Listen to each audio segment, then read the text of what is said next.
One of my earliest memories is my dad taking me to this pet store near where our grandparents lived. We'd frequently visit them on weekends, and when we did, my dad would carry me on his lap on my grandpa's mobility scooter, and we'd go through the nearby shopping center. It was a relatively nice location with restaurants, clothing stores, a bookstore, and the pet store. I vividly remember going through the sliding doors and turning left into an aquarium section that had a tank with turtles. There were snakes and iguanas on the other side, and after spending a few minutes there, we'd go to another aisle with birds and rodents. That's where I first saw them. The gerbils were in a large glass enclosure near the back, constantly moving. Even as a 4-year-old, I was mesmerized by how they never stopped, running on their wheel, digging through the bedding, climbing the plastic tubes. My dad told me they were perpetual motion machines, always active, always doing something. I begged him for one every time we visited. On my 7th birthday, he finally said yes. We picked out 2 gerbils. The store employee said they needed companions or they'd get depressed. I named them Circuit and Loop because I'd been learning about electricity in school and thought it sounded cool. My dad set up their cage in my room, and I'd fall asleep every night to the sound of their wheel squeaking, their tiny feet pattering against the glass. But after about 2 weeks, I started noticing something strange. Their movements weren't random anymore. Circuit would run on the wheel for exactly 17 rotations, then stop and groom himself 3 times, left paw, right paw, face. Then Loop would climb into the wheel and do the same thing, 17 rotations, then 3 grooming motions, every single time. I mentioned it to my dad, but he just laughed and said animals were creatures of habit. Still, I started paying closer attention. I'd sit cross-legged in front of the cage for hours, just watching them. The pattern never varied, 17 and 3, over and over. When they dug through their bedding, they always moved in a specific sequence, counterclockwise spiral, pause at the same spot, then reverse direction. And then it got weirder. One night, I woke up to complete silence. The wheel had stopped. I looked over at the cage, and both gerbils were sitting perfectly still, staring directly at me.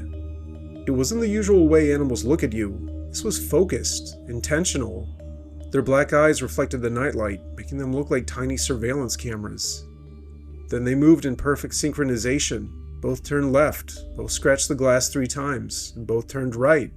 Both returned to the wheel. The pattern had expanded. I was terrified, but I still couldn't look away. Over the next few days, their coordinated movements became more complex. They'd stack their food pellets in geometric arrangements, triangles, squares, and increasingly intricate shapes. They'd move their bedding into symbols I didn't recognize. And through it all, they'd stop periodically and stare at me with that same mechanical precision. My dad thought I was making it up until he saw it himself. We were cleaning the cage together when both gerbils suddenly froze mid-movement. They turned toward us in unison, tilted their heads at identical angles, and remained motionless for exactly 30 seconds. My dad's hands were shaking as he closed the cage. "We're taking them back to the store," he said quietly. But when we got there the next morning, the store was gone. Not just closed, but gone. The space was completely empty, white walls with no indication anything had ever been there. The clothing store employee next door said she never heard of a pet store in the shopping center. We checked with 3 other stores, and they all gave the same answer. My dad drove us home in silence. The gerbil sat in their travel carrier on my lap, perfectly still, perfectly synchronized, staring forward at nothing. That night, I woke up to find my bedroom door open. The gerbils were out of their cage, sitting on my desk. Between them, they'd arranged my pencils, erasers, and paper clips into an elaborate pattern. Concentric circles with connecting lines, like some kind of circuit diagram. And in the center, spelled out in paper clips, 17-3, 17-3, 17-3. I couldn't move. I couldn't scream. Instead, I just watched as they systematically dismantled the pattern and returned everything to its place. Then they walked, not scurried, but walked, back to their cage. They climbed inside, closed the door somehow, and resumed their normal behavior as if nothing had happened. My dad found me catatonic the next morning. He got rid of the gerbils while I was at school. He said he released them in a field, but I don't believe him. I think he was too scared to get close to them again. I'm 26 now. The shopping center closed down years ago, but sometimes I drive past the empty lot where it used to be. And sometimes, late at night, I still hear it, that rhythmic squeaking of a wheel, 17 rotations at a time. Just last week, I moved into a new apartment. When I opened the bedroom closet, I found something that made my blood run cold. A small pile of wood shavings arranged in a perfect spiral, and next to it, scratched into the closet floor, 17-3, 17-3. I don't know what circuit and loop were. I don't know if they were even really gerbils at all, or if something else was using them, learning through them, watching through them. But I do know that the pattern hasn't stopped. It's still running somewhere, still counting, still waiting, and I think it's finally figured out what comes after 17 and 3. I worked in one of the big chain pet stores in college. I don't want to say which one, but it doesn't really matter for this story. I was a part-time hourly worker and mostly did stock work and cleaning. I didn't actually handle any of the animals that much, though there was one incident with the gerbils that, to this day, I still can't explain. It started on a Tuesday night shift. I was restocking the small animal supplies when I noticed something off about the gerbil display. We kept them in connected glass enclosures, usually 4 or 5 gerbils per tank, separated by clear dividers so customers could see multiple groups at once. But that night, the middle enclosure was empty except for a single gerbil. That was weird, because corporate policy said we never kept them alone. I checked the clipboard, and according to the inventory, there should have been 4 in that tank. I radioed the manager on duty, Karen, and she seemed confused too. She came over, counted the gerbils in all the other tanks, and frowned. "That's odd. Let me check the back." While she was gone, I watched the lone gerbil. It sat completely still in the center of its enclosure, not doing the usual gerbil things. No digging, no grooming, no exploring. Just sitting there. It was staring at the glass divider to its left, where 3 gerbils were active in the adjacent tank. After a moment, Karen came back shaking her head. "There's nothing in the back room, no record of a sale or transfer either. I'll call corporate in the morning. For tonight, just keep an eye on it." I went back to restocking, but something kept pulling my attention to that lone gerbil. It hadn't moved, not once. And the 3 gerbils in the adjacent tank had stopped moving too. All 4 animals, separated by glass, sitting in identical positions, facing the same direction. Around 10 p.m., the store got quiet. We were an hour from closing with no customers inside. I was sweeping near the small animal section when I heard a sound I'll never forget, a high-pitched chittering. However, it was layered, like multiple voices slightly out of sync, creating a harmony. All the gerbils in the display were making the sound simultaneously. Not just the 4 I'd been watching, all of them. Every single gerbil in every tank, maybe 20 animals total, chittering in this weird, almost musical pattern. And then they stopped, all at once, complete silence. And then they turned to look at me. I'm not exaggerating. Every gerbil rotated to face my direction, perfectly synchronized. My skin went cold. I backed away slowly, nearly tripping over my broom. "Karen!" I called out, my voice cracking. "Karen, you need to see this." She came over, annoyed, but when she saw what I was seeing, her expression changed. The gerbils were still staring, still perfectly motionless.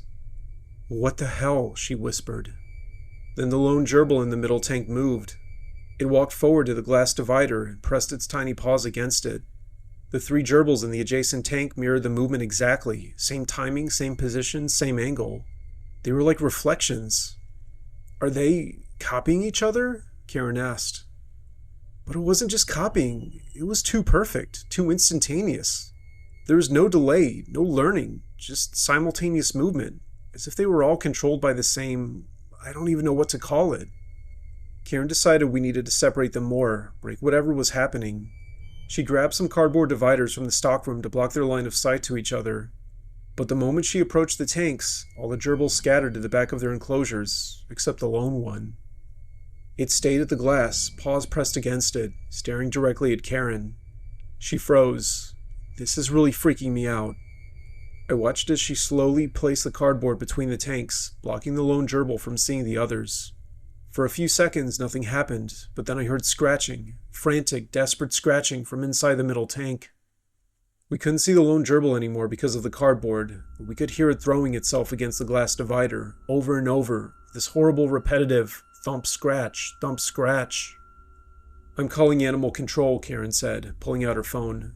"Something's wrong with it, maybe rabies or..." The scratching stopped.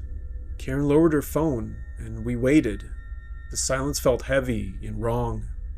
Then, from the tank on the other side of the cardboard, the one with 3 gerbils, we heard the same sound. Thump, scratch, thump, scratch. 3 gerbils moving in perfect unison, throwing themselves against the divider from their side. Karen ripped away the cardboard. The lone gerbil was sitting calmly in the center of its tank again. The 3 gerbils had stopped and returned to sitting in identical positions. "I'm done," Karen said, her hand shaking. "I'm done with this shift. We're closing early. Go get your stuff." As I walked toward the break room, I glanced back one more time. The lone gerbil had moved to the glass front of its tank, the side facing the store. It sat there motionless, staring at me with those black eyes. And I realized something that made my stomach drop. The 3 gerbils in the adjacent tank, they were sitting the same way. Same position and same angle. And in the tanks beyond them, all the gerbils were positioned identically, creating a line of small brown bodies all staring in the same direction. At me. The next morning, I called in sick. Karen texted me that corporate had come to remove all the gerbils overnight for health concerns. The tank sat empty for 2 weeks before new animals arrived. I quit shortly after, but before I did, I looked up the inventory records out of curiosity. According to the system, the middle tank had never housed a lone gerbil. The record showed 4 gerbils the entire time, purchased together, never separated. But still, I know what I saw. We both did. Sometimes I wonder if the lone gerbil was ever really alone, or if it was just the only one we could see. Maybe the others were there the whole time, just somewhere else, somewhere adjacent, if that makes sense. Moving in perfect synchrony was something we couldn't quite perceive. I still see gerbils sometimes in other stores, and I always check if they're moving independently, or if there's that telltale synchronization. Most times they're normal, but once in a while, I'll catch 2 or 3 moving in perfect unison, and I have to leave. Because I know what it means when they start mirroring each other. It means something's watching through them again. And it's learning to coordinate more than just 4 at a time.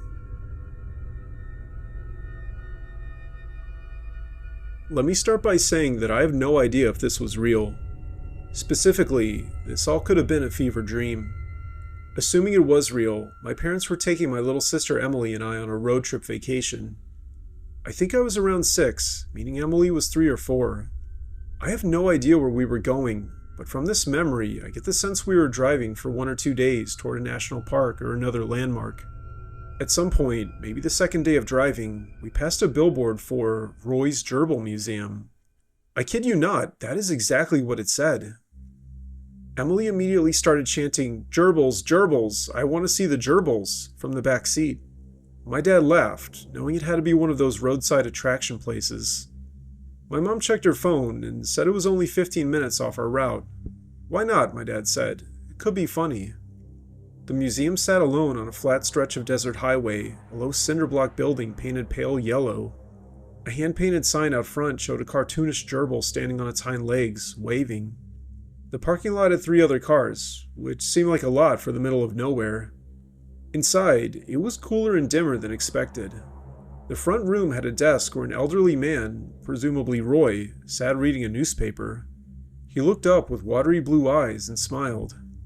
"Welcome, welcome. 2 adults, 2 children? That'll be $12. My dad paid, and Roy gestured toward a doorway covered by hanging beads. "Take your time. Let me know if you have questions." The first room had display cases filled with gerbil skeletons, taxidermy gerbils and little dioramas, and informational plaques about gerbil biology. It was weird, but harmless. Emily was delighted, pressing her face against the glass. The second room had photographs, hundreds of them, covering every wall. All pictures of gerbils. Some were professional wildlife photography, but most looked like personal snapshots. There were gerbils in cages, gerbils being held, gerbils in yards and houses. Each photo had a small plaque underneath with dates and names. Whiskers, 2003 to 2005. Nibbles, 1998 to 2000. Cocoa and Cream, 2010 to 2012. "These must be people's pets they sent in," my mom said. "That's actually kind of sweet." But something felt off. The dates were too consistent.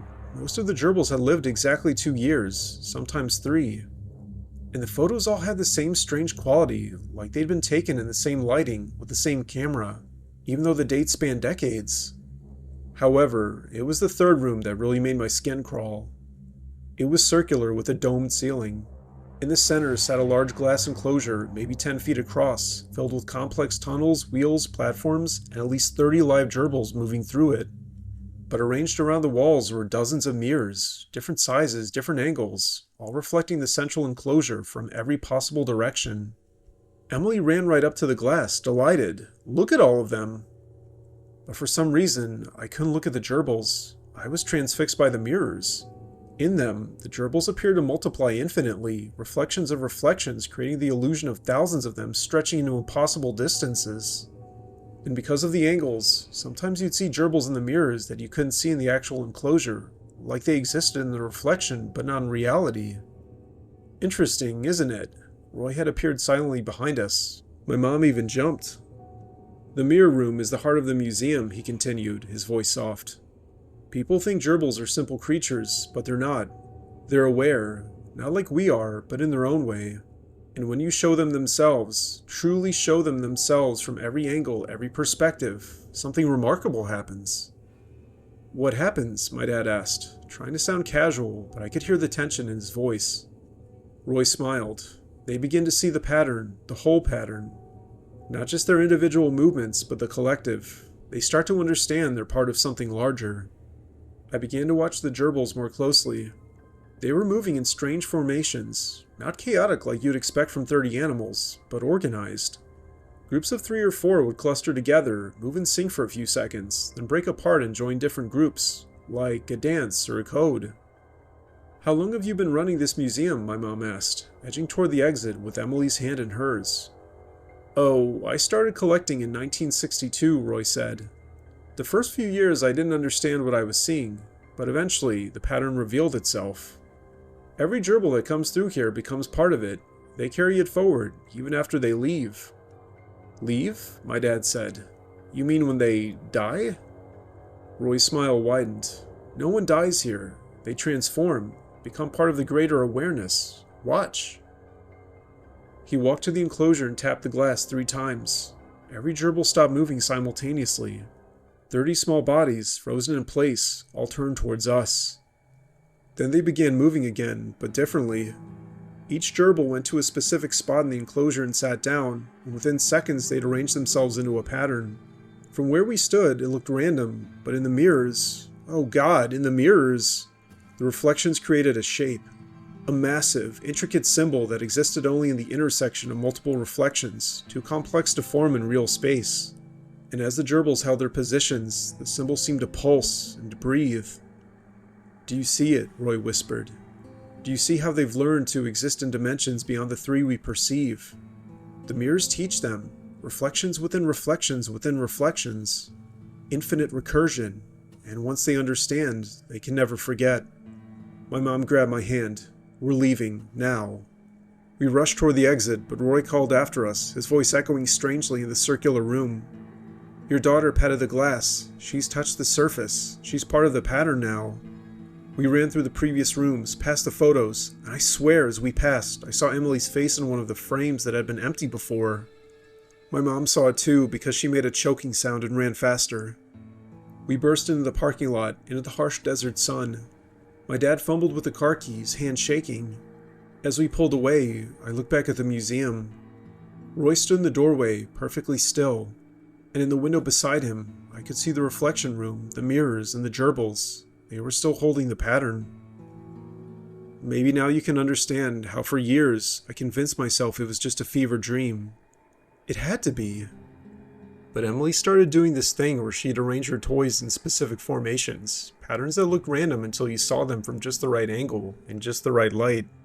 And she'd sit perfectly still for minutes at a time, staring at mirrors. Last month, Emily turned 23. She called me, and her voice sounded distant and hollow. I found it, she said. I finally understand what Roy was trying to show us. The pattern's everywhere. You just have to know how to look. Em, what are you talking about? I'm going back, she said. Back to the museum. I need to see it again now that I'm ready, now that I can properly reflect it. I tried to find Roy's Gerbil Museum online. Nothing. I drove the route I thought we took that summer, or at least my best guess at it. No sign of it. No billboard, no pale yellow building, nothing. But Emily's apartment, when I checked on her after she stopped answering calls, was covered in mirrors. Different sizes, different angles, and in the center of her living room, she had arranged 37 photographs of gerbils in a specific pattern. When I looked at them in the mirrors, I can't describe what I saw, but I understood why Roy smiled. Emily's been missing for 3 weeks now. Police say there's no evidence of foul play, and her car's still in the lot. Her phone's still in her apartment. She just vanished. But sometimes, late at night, I'll catch my reflection at a certain angle, and I swear I see her standing behind me. Not looking at me, but looking through me, at something beyond. And next to her, sitting perfectly still, 37 gerbils holding a pattern I'm not ready to understand. Not yet, anyway, but I'm starting to see it.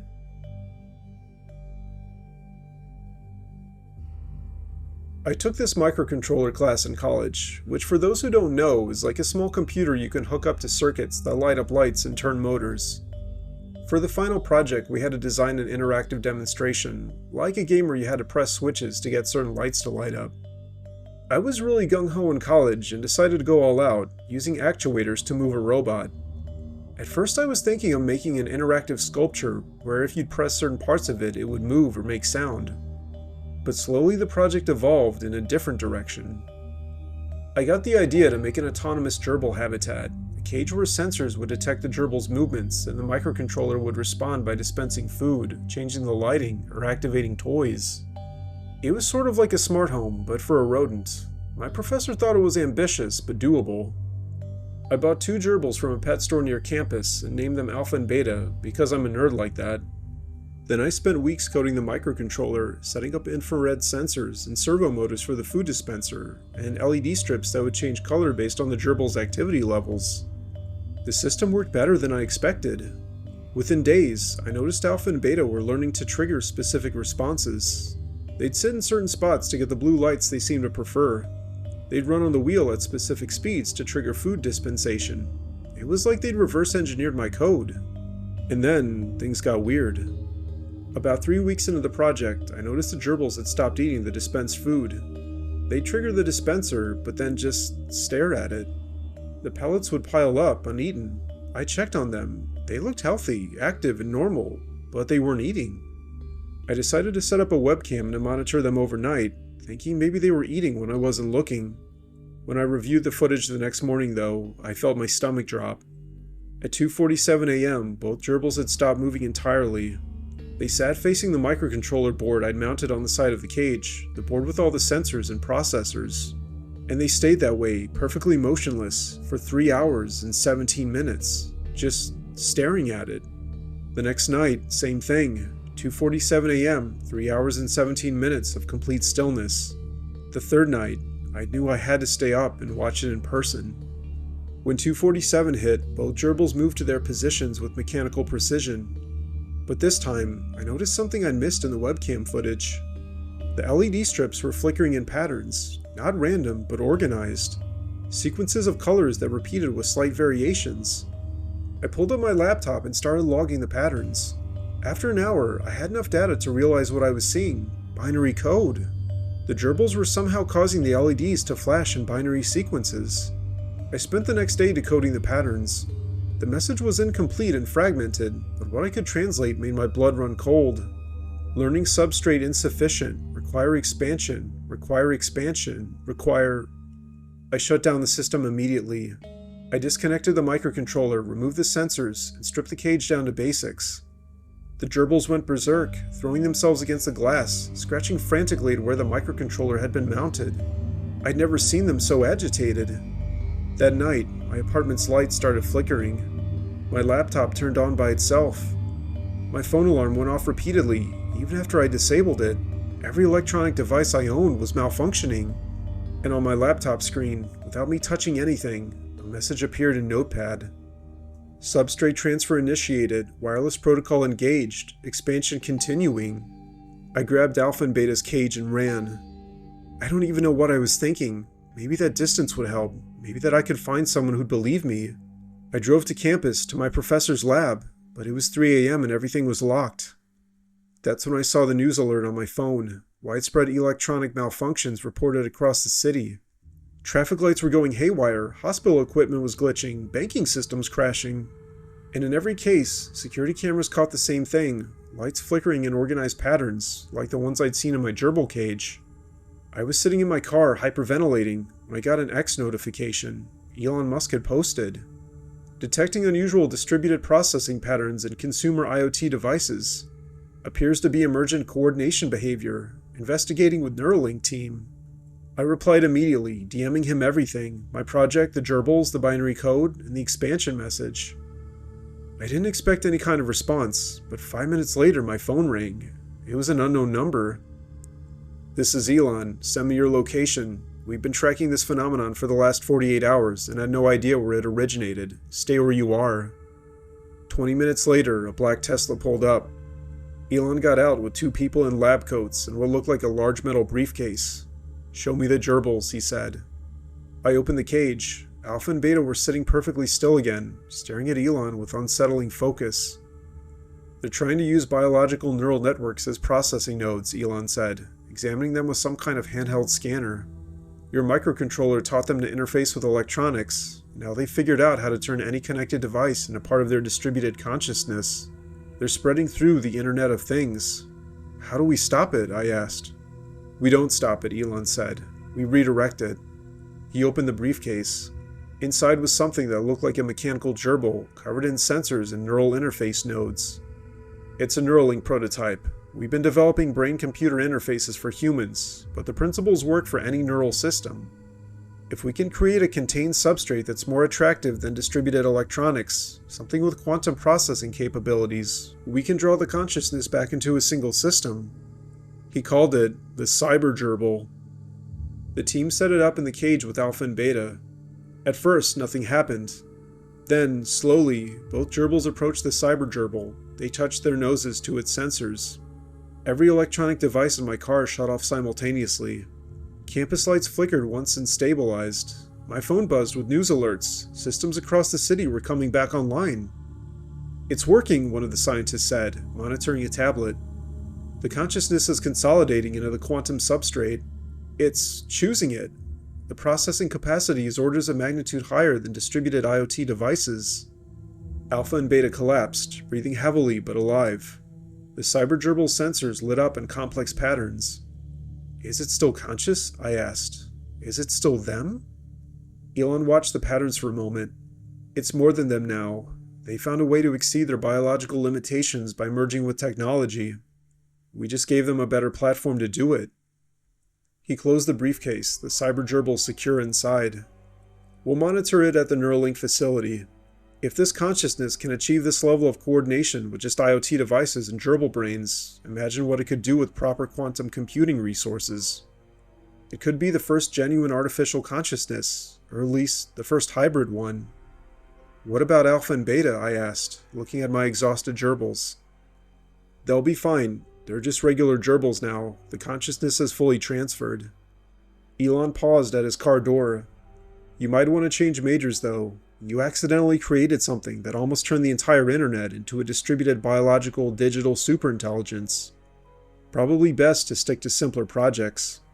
He drove away, leaving me with 2 very ordinary, very tired gerbils and a failed microcontroller project that would never be mentioned in any official records.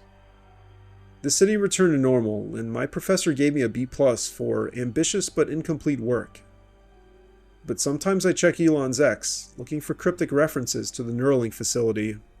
And once, about 6 months later, he posted a picture of a gerbil-sized enclosure with advanced neural interfaces and quantum processors with the caption, "Teaching our first hybrid consciousness to optimize rocket trajectories. Turns out gerbils make excellent collaborators when properly interfaced. Who knew?" Then the tweet was deleted in under a minute. I still have Alpha and Beta. They're old now, slower, and normal in every way. But sometimes, late at night, they both sit facing my laptop with the same focused stare. And I always shut it down before 2:47 a.m., just in case.